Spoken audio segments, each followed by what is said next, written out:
tolong jangan jadikan COVID ini, jangan jadikan wabah ini sebagai ladang bisnis. Kami tidak pernah marah kalau kau bisnis ladang sawit. Kami ikhlas kamu berbisnis tambang. Tapi tolong jangan jadikan COVID ini sebagai ladang bisnis di antara kalian. Kasihan masyarakat kita.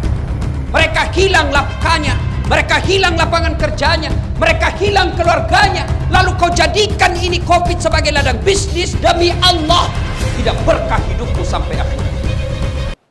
Subhanallah walhamdulillah wa la ilaha illallah. Sebelum saya akhiri, nih ada banyak yang bertanya. Tolong dengar dengan serius, ini serius.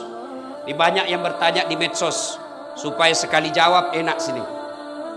Ustadz, bagaimana pendapat Ustadz tentang penutupan masjid selama PPKM di Jakarta?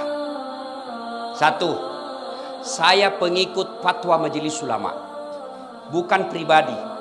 Ustadz manapun saya lebih memilih Ustadz Majelis Ulama, bukan pribadinya.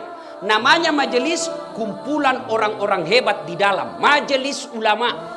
Di majelis itu ada ahli fikih, ada ahli sejarah, ada ahli bahasa, ada ahli filsafat, ada ahli sosial. Semua berkumpul, bermusyawarah dan memutuskan rumah ibadah di PPKM untuk sementara dianjurkan untuk tidak datang ke masjid.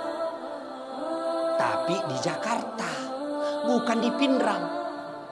Tidak semua masjid di Indonesia ditutup, khusus Jakarta. Kenapa Jakarta? Terlalu banyak korban COVID. Maka Majelis Ulama menganjurkan untuk sementara beribadah di rumah. Tuh. Yang kedua, berkait ini. Bertanya, kenapa masjid ditutup, pasar dibuka? Ya kan biasa kita bertanya begitu toh? Paham ima deceng. Paham dengan baik.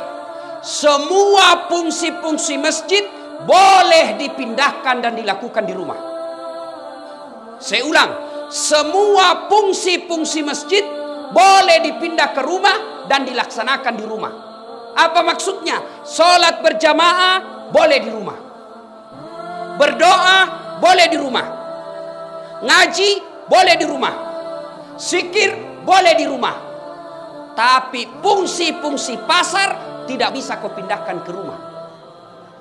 Mau beli beras, tidak ada beras, beli kau di rumahmu. Cocok kok pak, belum berat kok. Habis gas, mau masak kebutuhan pokok, tidak ada. Kalau tutup semua, di mana ki beli? Dan tidak semua juga pasar dibuka, hanya pasar-pasar tertentu. Yang ketiga, Bapak Ibu saudara-saudara sekalian, bijaksana dalam menerima pesan-pesan media sosial.